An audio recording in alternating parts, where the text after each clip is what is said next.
नमस्कार। रात के 11 बज चुके हैं। आप देख रहे हैं आज तक। आपके साथ मैं हूं चित्रा त्रिपाठी। इस वक्त की सबसे बड़ी खबर जो लगातार आज तक आप तक पहुंचा रहा है, लद्दाख में हिंसक झड़प पर सेना की ओर से बयान जारी किया गया है। सेना का आधिकारिक बयान जारी हुआ है। चीन से झड़प में 20 भारतीय सैनिकों की शहादत हुई है, इसको कंफर्म किया गया है। वहीं भारत के पलटवार में चीन को भारी नुकसान पहुंचा है। सूत्रों के हवाले से यह जानकारी सामने आई है। सेना का बयान जारी। एलएसी पर 20 भारतीय सैनिकों की शहादत हुई है, वो शहीद हुए हैं, लेकिन भारत अपनी सरहदों की सुरक्षा के लिए पूरी तरह से प्रतिबद्ध है। सेना ने यह बयान जारी करके अपनी बात कही है। वहीं चीन की हिमाकत पर भारत की ओर से करारा जवाब दिया गया है। सूत्र हमें जानकारी दे रहे हैं कि हिंदुस्तान की ओर से जो पलटवार किया गया है उसमें 43 चीनी सैनिक भी, उनमें से ज्यादातर की मौत हुई है, जबकि कुछ घायल हुए हैं। और आपको यह भी बताते चलें कि फिलहाल लाइन ऑफ एक्चुअल कंट्रोल पर चीन के हेलीकॉप्टरों का मूवमेंट बढ़ गया है। वो अपने हताहतों को एयरलिफ्ट कर रहा है। इस वक्त की ये बड़ी जानकारी सामने निकल कर आ रही है। वहीं कमांडिंग ऑफिसर समेत हमारे 3 सैनिकों की मौके पर ही शहादत हो गई थी। जो सुबह से ही हम आपको खबर दे रहे थे, 17 जवान गंभीर रूप से जख्मी हुए थे, लेकिन अब उनकी शहादत की खबर, यानी कि कुल हमारे 20 जवानों की शहादत हुई है, जो अपने आप में हिंदुस्तान की चिंता बढ़ाने वाला। देश में गम का माहौल है, गुस्सा है, आक्रोश है और चीन के साथ, चीन के खिलाफ मजबूती से आगे बढ़े हिंदुस्तान, क्योंकि बातचीत के जरिए अगर चीन को मानना होता तो शायद इतने दौर की बातचीत के बावजूद इस तरह की हरकत और हिमाकत उसकी ओर से कतई नहीं की जाती। इस वक्त हिंदुस्तान में एक अलग तरह का माहौल देखा जा रहा है। सोशल मीडिया को आप उठाकर देख लीजिए, चीन के खिलाफ लोगों का गुस्सा भड़क उठा है। हालांकि काफी पहले से ही जिस तरह चीन के सामान को बैकआउट करने की बात निकलकर सामने आई थी, उससे चीन को अलग थलग करने की एक मंशा थी हिंदुस्तान के जेहन में। लेकिन जिस तरह से हमारे 20 भारतीय सैनिकों की शहादत हुई है, इसने अब अलग तरह से चीन के साथ अपने रिश्तों को परिभाषित करने के लिए हमें मजबूर कर दिया है। चीन को माकूल जवाब कैसे दिया जाए, ये अपने आप में बड़ा सवाल है। लेकिन हमारी ओर से जो पलटवार किया गया है उसमें 43 चीनी सैनिकों की भी ज्यादातर की मौत हुई है, जबकि कुछ घायल हुए हैं और उनको एयरलिफ्ट कर रहा है इस वक्त चीन। लाइन ऑफ एक्चुअल कंट्रोल से ये बड़ी जानकारी निकलकर सामने आ रही है। और इसी पर बातचीत करने के लिए हिंदुस्तान की आगे की स्ट्रैटेजी क्या हो, आपको बता दें, पीएम और एचएम की बैठक, बड़ी बैठक इस मुद्दे को लेकर जारी है। इसके पहले सीसीएस की बैठक खत्म हो चली थी, लेकिन उसके बाद गृह मंत्री और प्रधानमंत्री नरेंद्र मोदी की आपस में बैठक चल रही है। कई खास मेहमान हमारे साथ जुड़ चुके हैं। एक बार फिर से उनका तारुफ कराते हुए नए सिरे से हम चर्चा में आगे बढ़ेंगे। मंजीत नेगी हमारे संवाददाता भी इस वक्त हमारे साथ धारकुला उत्तराखंड से जुड़े हुए हैं, उनके पास भी हम चलेंगे। लेकिन उसके पहले आपको बता दें, lieutenant general retired Sanjay Kulkarni ji इस वक्त हमारे साथ जुड़ चुके हैं। Major general retired Shashi Asthana हमारे साथ मौजूद हैं। Major general JKS Parihar retired हमारे साथ मौजूद हैं और मेजर जनरल रिटायर्ड जीजी द्विवेदी जी भी हमारे साथ जुड़े हुए हैं। लेकिन सबसे पहले मंजीत, आपका रुख करते हुए, 43 चीनी सैनिकों की मौत या फिर जख्मी, चीन की ओर से क्या किसी भी तरह की कोई कंफर्मेशन या स्वीकार किया गया है कि हां हमारे इतने चीनी सैनिकों की मौत हुई है, वो मारे गए हैं हिंदुस्तान के पलटवार में?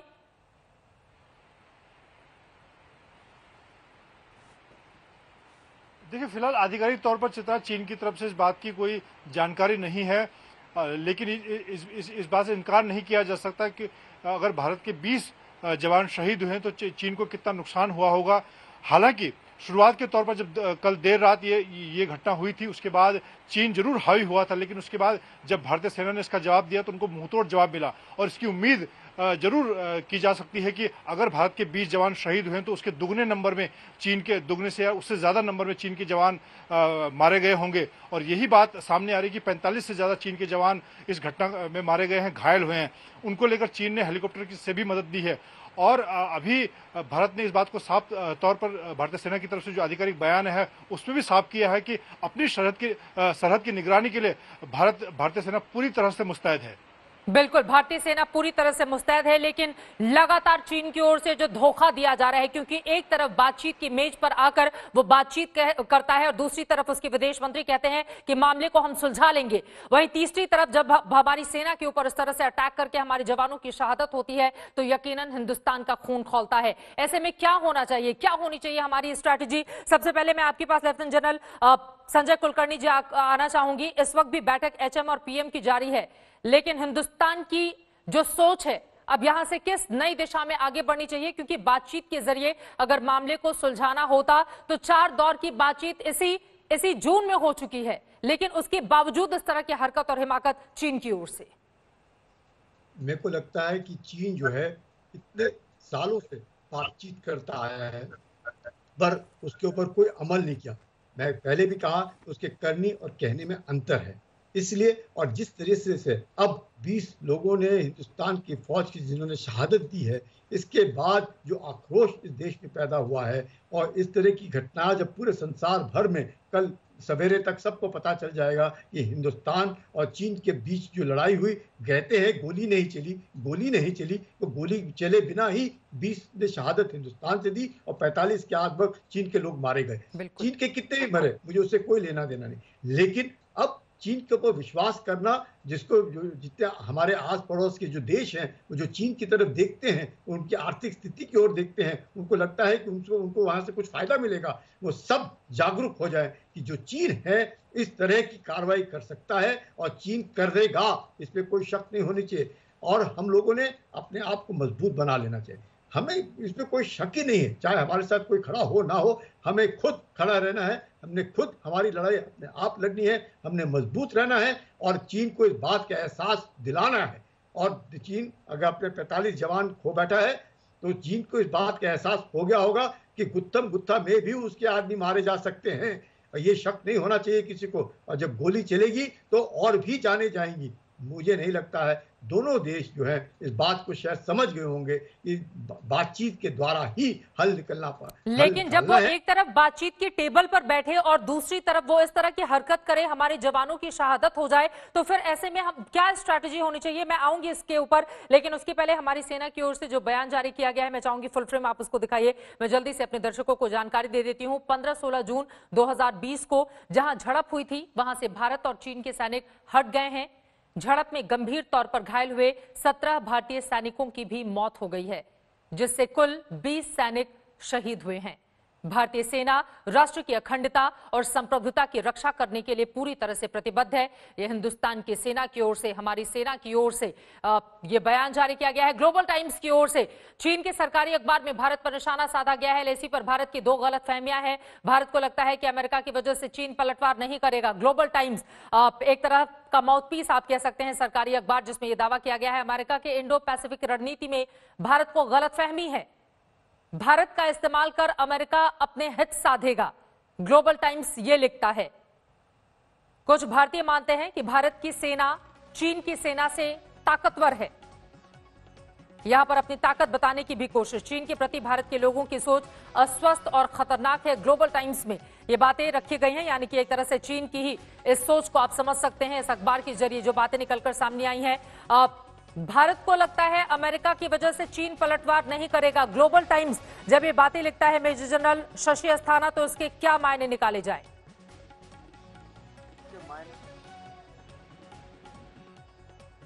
और इस जो घटना हुई है, सबसे पहले तो मैं अपने वीर जवानों का नमन करना चाहूंगा जिन्होंने शहादत दी है। दूसरी चीज ये है कि जैसे कि पुराने पैनलिस्ट ने बताया कि उनके ऊपर भरोसा नहीं किया जा सकता।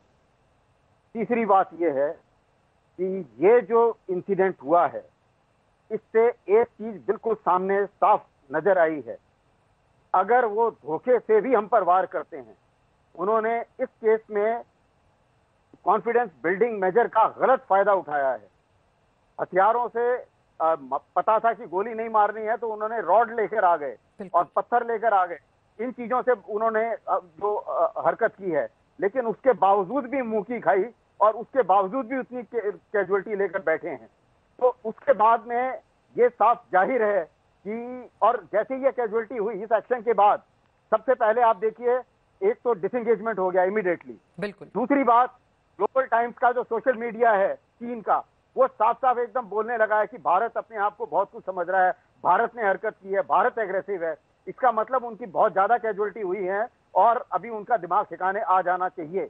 और अगर नहीं भी आया है तो इसमें कोई शक नहीं है कि हम अभी इस बात को मानकर नहीं चलना चाहिए हमें कि टॉक से हर चीज हो जाएगी। हमने साफ कर देना चाहिए चीन को कि बातचीत से कुछ नहीं। अगर आप बातचीत करेंगे और बातचीत पे अमल नहीं करेंगे तो फायदा क्या उस बातचीत का? बातचीत करने में फायदा क्या? आप तो समय ले रहे हैं, आप समय लेकर के अपनी फौज को ताकतवर बना रहे हैं, आप टिबेटन प्लाटून में आकर के फौज को खड़ी करने की कोशिश कर रहे हैं, आप अपना इंफ्रास्ट्रक्चर बना रहे हैं और हमारे को सड़क नहीं बनाने दे रहे। ये क्या सोच है? अगर हम लोगों ने जो हमको लगता है हमने करना चाहिए, डट के करना चाहिए, डट के मुकाबला करना चाहिए। और हमारे में हिम्मत है, हमारे में वो क्षमता है। और ये फौज ने आज गोली नहीं चलाई है, और जिस दिन गोली चलेगी नुकसान दोनों का होगा। और मैं आपको बता रहा हूँ, चीन नहीं चाहता है, चीन नहीं चाहता है, मैं दोबारा बोल रहा हूँ, चीन नहीं चाहता है मिलिट्री कन्फ्रंटेशन हिंदुस्तान के साथ। मेजर जनरल शशि अस्थाना, आप अपनी बात भी पूरी कर लें। बिल्कुल सर, मैं लौट के आ रही हूँ आपके पास, चाहूंगा प्लीज। दूसरी बात यह है कि चीन में जो है, जो फौज है, चीनी फौज, वो कॉन्स्क्रिप्टेड फौज है, वो गोलियां झेलने वाली फौज नहीं है। उनमें अभी उनके जब कैजुअलिटी होती है वो झेल नहीं पाएंगे इसको।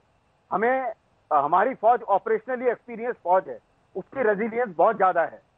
तीसरी बात, भारत की जो फौज है वो जो भी डिसीजन गवर्नमेंट लेगी उस डिसीजन को 100% पूरा करने की ताकत रखती है।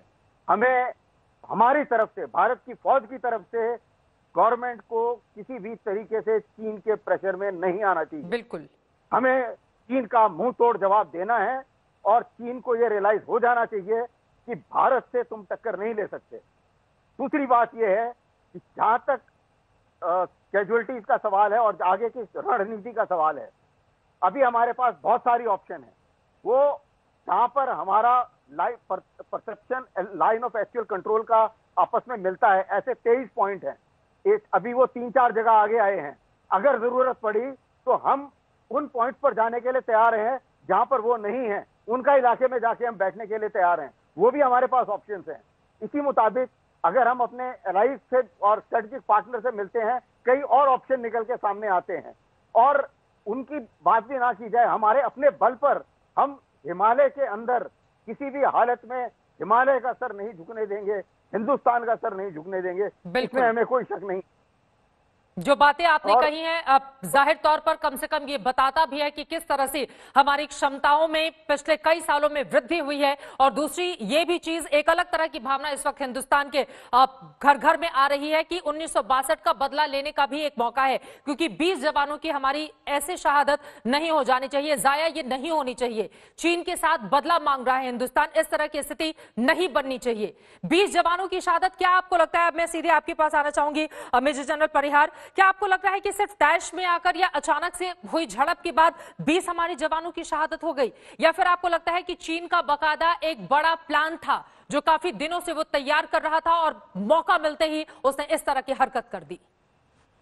मैं इस बात से बिल्कुल ही आपके कहने से वाकिफ हूं और मैं मानता हूं कि चीन इसकी तैयारी पिछले 4-5 साल से कर रहा है और उनको भी ये पता है कि अब वो जानबूझ के एलएसी को फाइनलाइज नहीं करना चाहते, क्योंकि वो उसको अपने हिसाब से मोल्ड करने की धीरे धीरे उन्होंने कोशिश करी है। और ये मेरे ख्याल से उनकी तरफ से आखिरी बार ऐसा है जिसमें पेंगांगसो लेक और गलवान वैली में वो एलएसी को चेंज करने की हिम्मत कर सकते हैं। एक बात मैं आपको बता दूं, भारतीय फौज जो है वो माउंटेन हो चाहे डेजर्ट हो चाहे कहीं भी हो, आज के दिनों में हमारे जवान और हमारे यंग ऑफिसर दुनिया के सबसे अच्छे ऑफिसर्स और जवान हैं, जिनमें हिम्मत है। और वो लगातार पिछले 40 साल से जो है वो इन उसमें सियाचिन ग्लेशियर में और दूसरी जगहों पे वो लगातार लड़ाइयों में भाग लेते रहे, उनमें जज्बा है। आज सब में बहुत गुस्सा है, सारे भारत की जनता में गुस्सा है। फौज को एक मौका दीजिए आप, वो सारा हिसाब बराबर कर देंगे।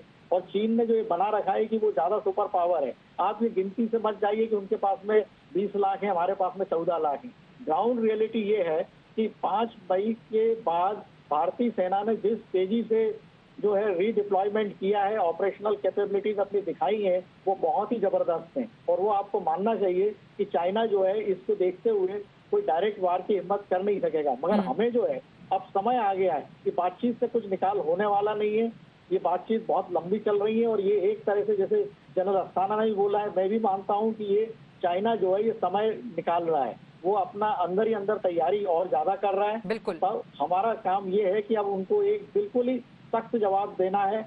प्रधानमंत्री ने कई सख्त डिसीजन पहले लिए हैं, आज सारा देश, सारी सेना, सब हम सब उनकी तरफ ये देख रहे हैं कि वो कितने जल्दी सख्त निर्णय लेते हैं और इस संकट से जो है भारत को बाहर निकालते हैं। ये बहुत ये जरूर होगा और टाइम आ गया है कि भारत जो है चीन को उसी की भाषा में जवाब दे, वो ताइवान को रिकॉग्नाइज करे, वो तिब्बत को रिकॉग्नाइज करे और लद्दाख में उनके ऊपर फुल आउट जो है वो उनको एक्शन लेनी चाहिए। ये बहुत महत्वपूर्ण बातें आपने कही और आपको अपने दर्शकों की जानकारी के लिए हम बता दें, प्रधानमंत्री नरेंद्र मोदी 2018 में चीन के वुहान गए थे। वहां पर राष्ट्रपति शी जिनपिंग के साथ उनकी लंबी चौड़ी बातचीत हुई थी। उसके बाद मल्लपुरम में साल 2019 में ही हम सब ने देखा था कि कितना ग्रैंड वेलकम हमने चीनी राष्ट्रपति को दिया था। लेकिन उसके बावजूद अगर चीन इस तरह की हिमाकत करता है, यानी कि फिर वही इतिहास अगर हम उसके पन्नों को टटोल कर देखने की कोशिश करें, एक तरफ हिंदी चीनी भाई भाई का नारा लगता था और दूसरी तरफ आकर वो हमारे सैनिकों को मार गिराता था, उनकी शहादत करता था। क्या वक्त आ गया है कि चीन को मुंहतोड़ जवाब उसी की भाषा में दिया जाए?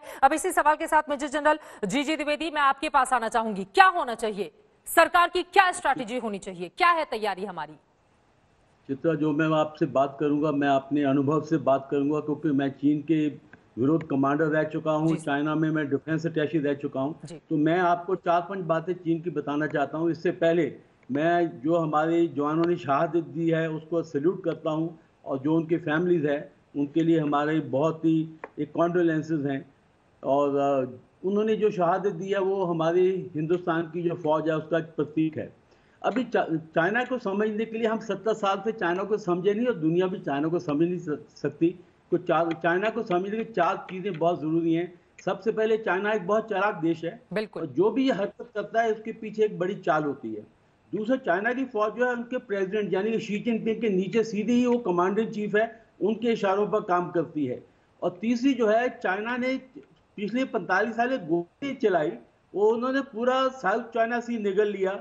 हमारी लाइन ऑफ एक्चुअल कंट्रोल पर भी इसी प्रकार वो धीरे धीरे अपना दबाव बनाते हैं, और उनका ये स्ट्रेटजी है कि गोली नहीं फायर करें। और चौथा जो है, चाइनीज का एक बहुत बड़ा एक स्ट्रेटजी है। वो स्ट्रेटजी है कि अपना एक दबाव बनाना और विश्व की एक ताकत में उभर के आना।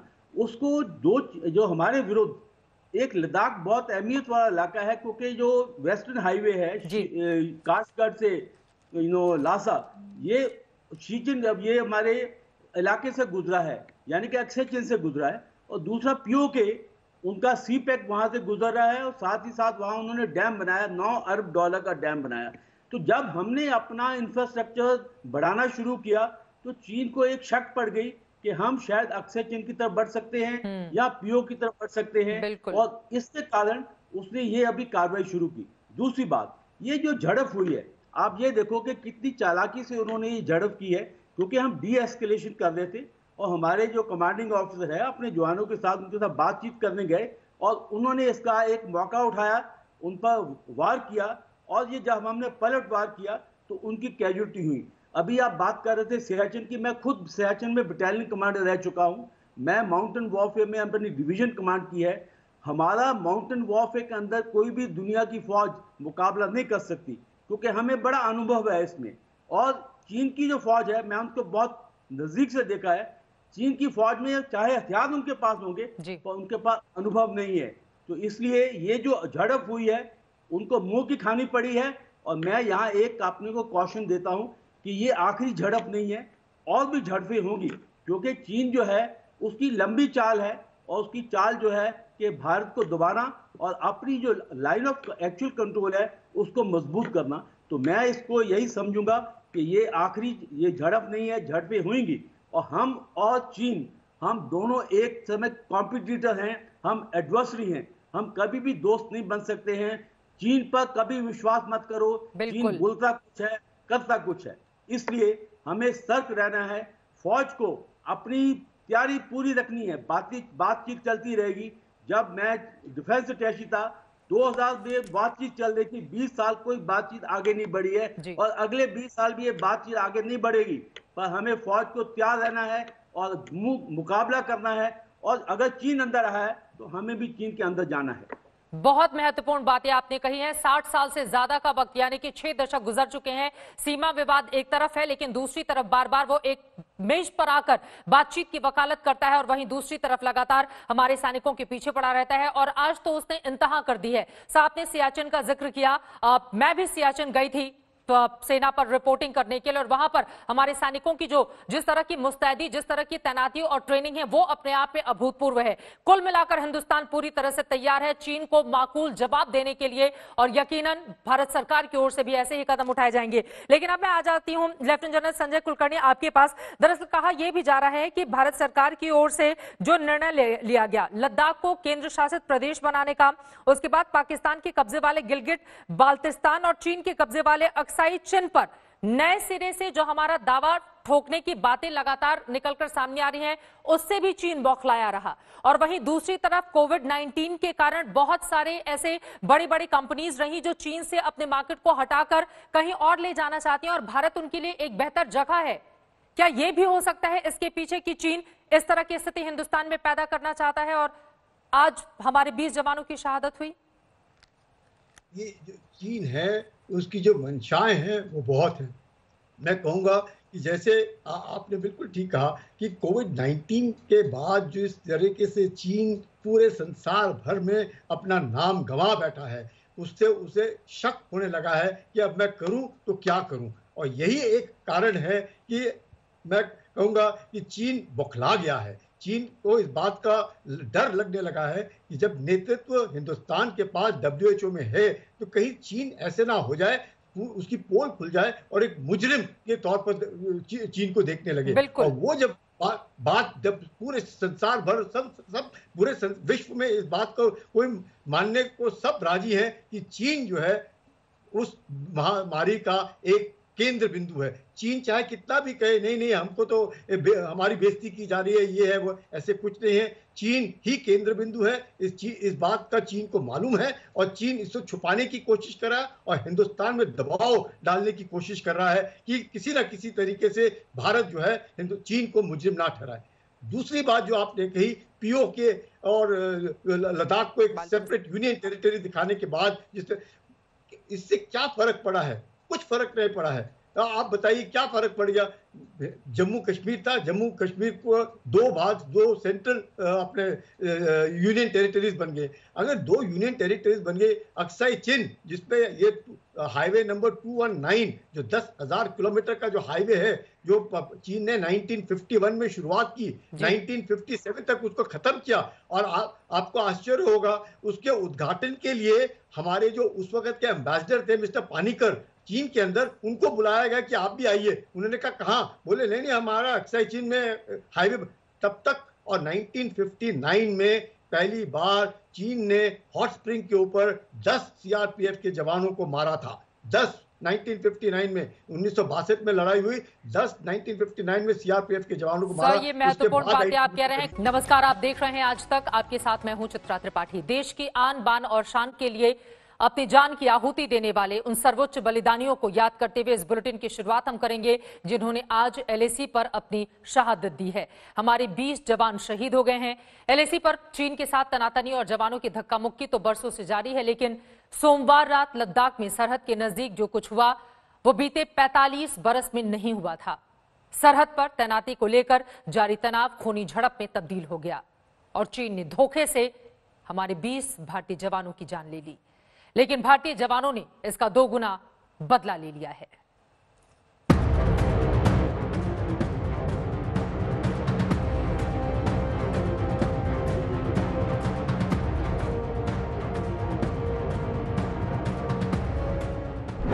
LAC पर भारत चीन में हिंसक भिड़ंत।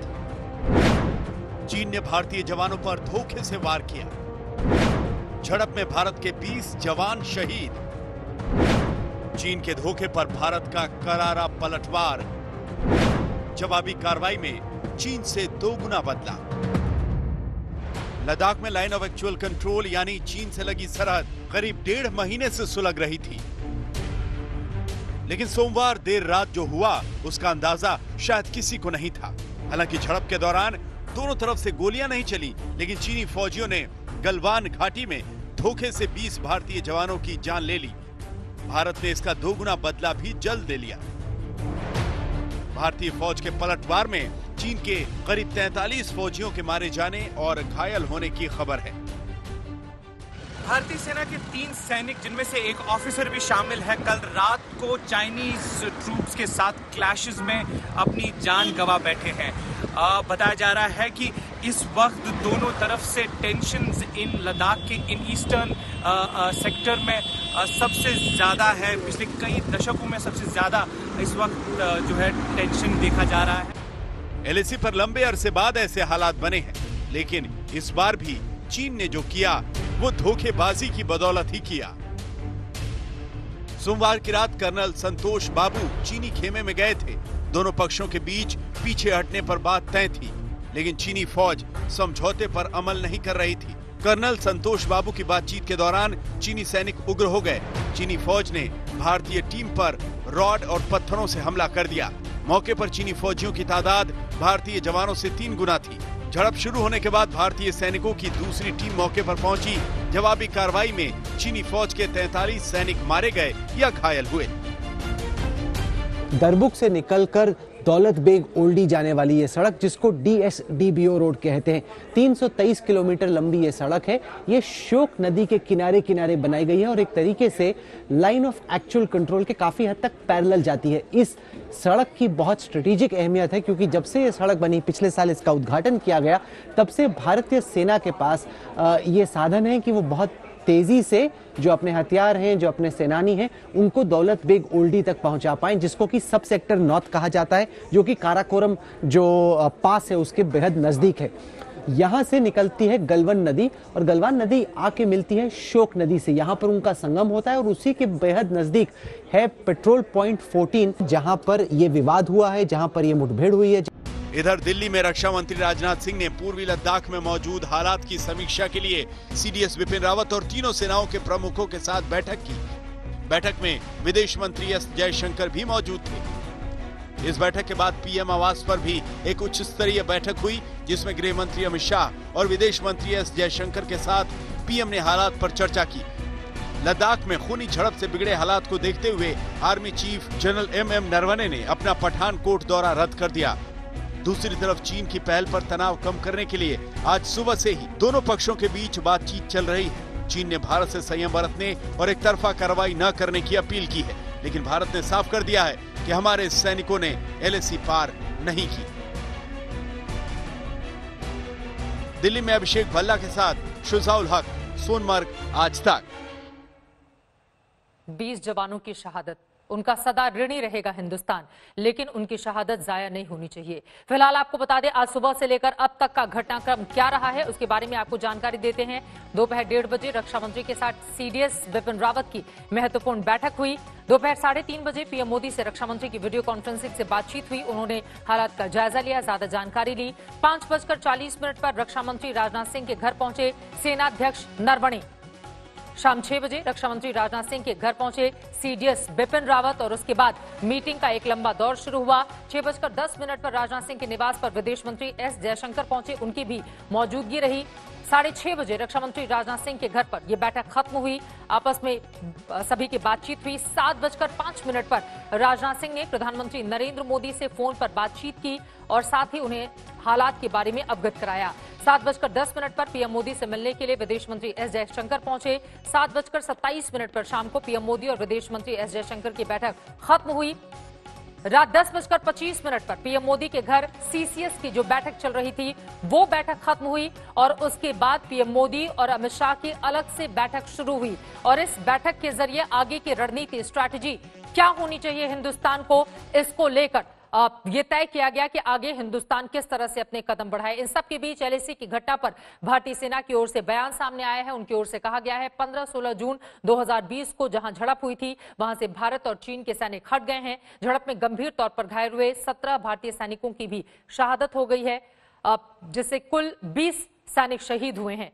भारतीय सेना राष्ट्र की अखंडता और संप्रभुता की रक्षा करने के लिए प्रतिबद्ध है, ये हमारी सेना की ओर से बयान जारी किया गया है। दो बेहद खास मेहमान हमारे साथ लगातार जुड़े हुए हैं। Major general retired Shashi Asthana ji हमारे साथ जुड़े हुए हैं।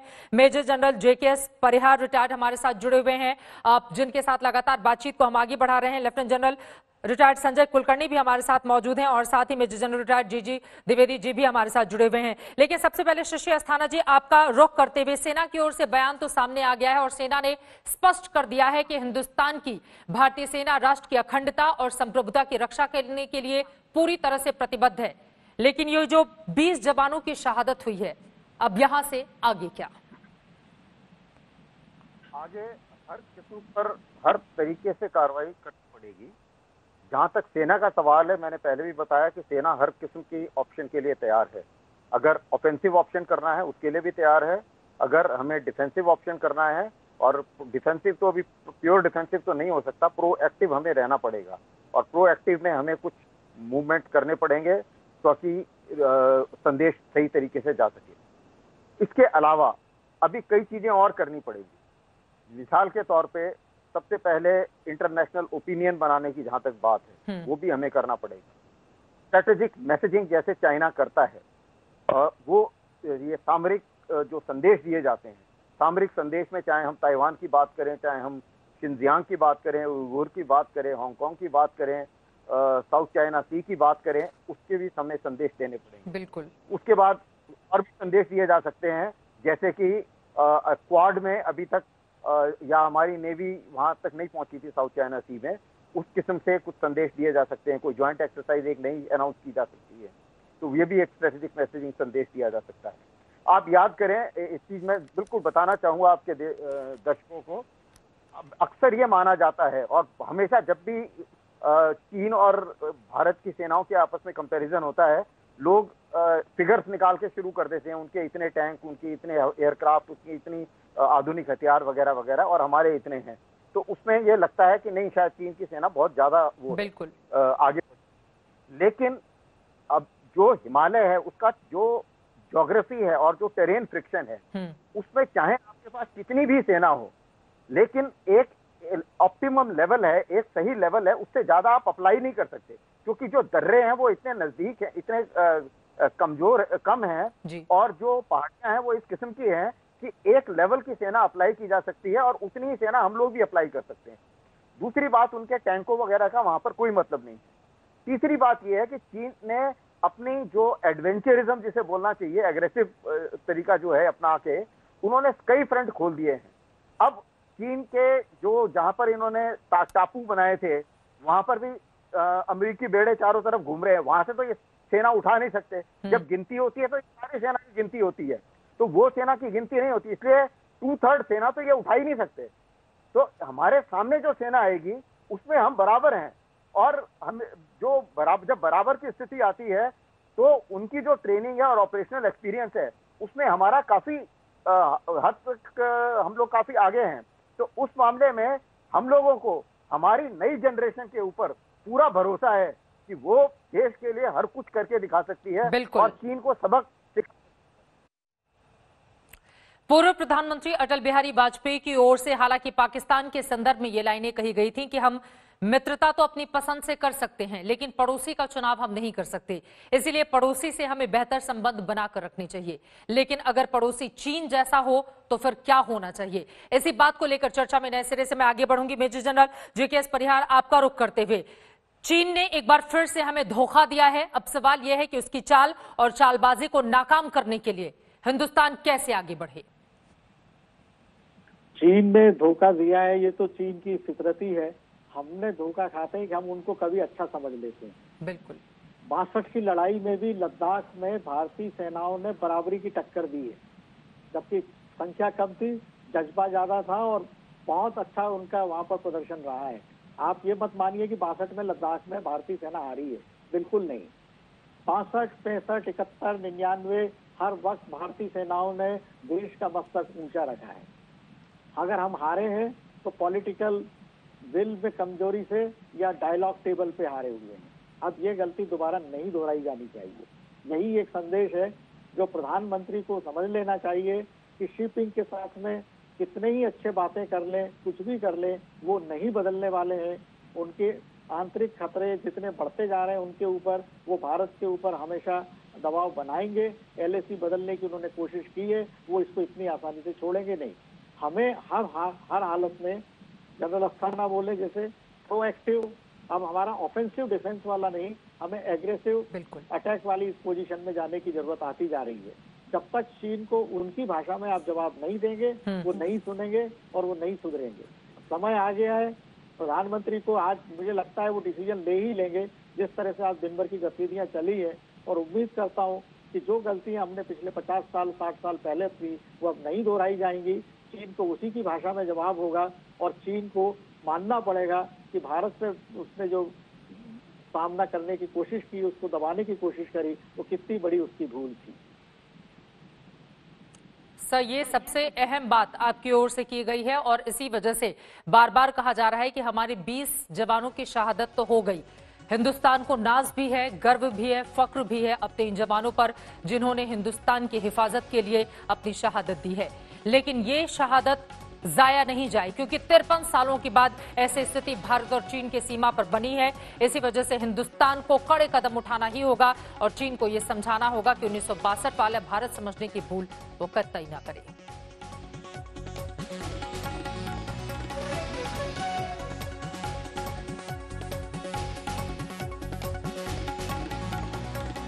बीते 53 सालों में भारत चीन की सीमा पर एक भी शहादत नहीं हुई, लेकिन आज जो खबर आई उसने हर हिंदुस्तानी को गम में डाल दिया है। गुस्से का भी माहौल है क्योंकि हमारे 20 जवानों की शहादत हुई है और उसका जिम्मेदार है चीन। अब इसी सवाल के साथ मेजर जनरल जीजी द्विवेदी मैं आपके पास आना चाहूंगी। हाल के दिनों में हमने देखा है क्षेत्रीयता और सीमा विवाद को लेकर चीन बहुत ज्यादा आक्रामक हो गया है। हालांकि हिंदुस्तान की ओर से भी बिल्कुल उसी तरह से माकूल जवाब देने की पूरी तैयारी कर ली गई है और इसी वजह से हैवी डिप्लॉयमेंट हमने भी किया जब चीन के सैनिक बॉर्डर पर आकर पहुंचे थे। तो ऐसी स्थिति में अब सरकार का कदम क्या होना चाहिए? देखो चित्रा, फौज में एक चीज सिखलाई गई है कि कोई भी आपने स्ट्रेटजी बनानी है तो दुश्मन के सोच को समझो। तो भारत को शी जिनपिंग जो है वो उनका एक ही लीडर है, उसकी सोच को समझना है हमने। अगर जब उसकी सोच समझ आएंगे तो हम सारे अपने जो भी हमने उसके विरुद्ध अपनी नीति अपनानी है वो अपने आप सुलझ जाएगी। शी जिनपिंग के 3 मुद्दे हैं। उनका एक सपना है कि चीन को एक वैश्विक ताकत बनाना। दूसरा, कम्युनिस्ट पार्टी जो है वहाँ की जो एक ही पार्टी है उसका जो रूल है, यानी कि उसकी जो नेतागिरी है उसको कायम रखना। और तीसरा, अपने इर्द गिर्द के देशों को दबा के रखना। ये उसके 3 असूल हैं और 3 उसके मुद्दे हैं। अभी इनको हम कैसे इसको हमारी रणनीति बन सकती है, सबसे पहले जो अभी सिचुएशन है हमें उसके बारे में देखना है। लंबी बात बाद में करेंगे। देखो अभी जो सिचुएशन है लाइन ऑफ एक्चुअल कंट्रोल पर और स्पेशली गालवान और पगोंगसो पर हमें 2 चीजें जरूर करनी है। सबसे पहले जो भी चीन कर रहा है, वो आया क्यों था? वो आया था 2 मुद्दे थे उसके। एक तो भारत को डराने धमकाने के लिए और दूसरा गालवान और जो पगोंगसो में शर्त बना रहे हैं उसको रोकने के लिए। और ये जो ठीक है सर, लेकिन चीन इसमें कामयाब नहीं हो सका, लेकिन उसकी ओर से जो हरकत की गई है उसका हमने भी माकूल जवाब दिया है। वक्त की कमी है, इस वजह से माफी से आप सभी को रोकना पड़ रहा है। आप तीनों मेहमानों का बहुत शुक्रिया आज तक से शामिल होने के लिए और आज तक से ये बातचीत में हम जानकारी देने के लिए। सबसे बड़ी बात जो हमारे मेहमानों की ओर से की गई है, हिंदुस्तान पूरी तरह से तैयार है। चीन को यह समझना होगा 1962 से लेकर अब तक हिंदुस्तान में बहुत पानी बह चुका है। माकूल जवाब दिया जाएगा।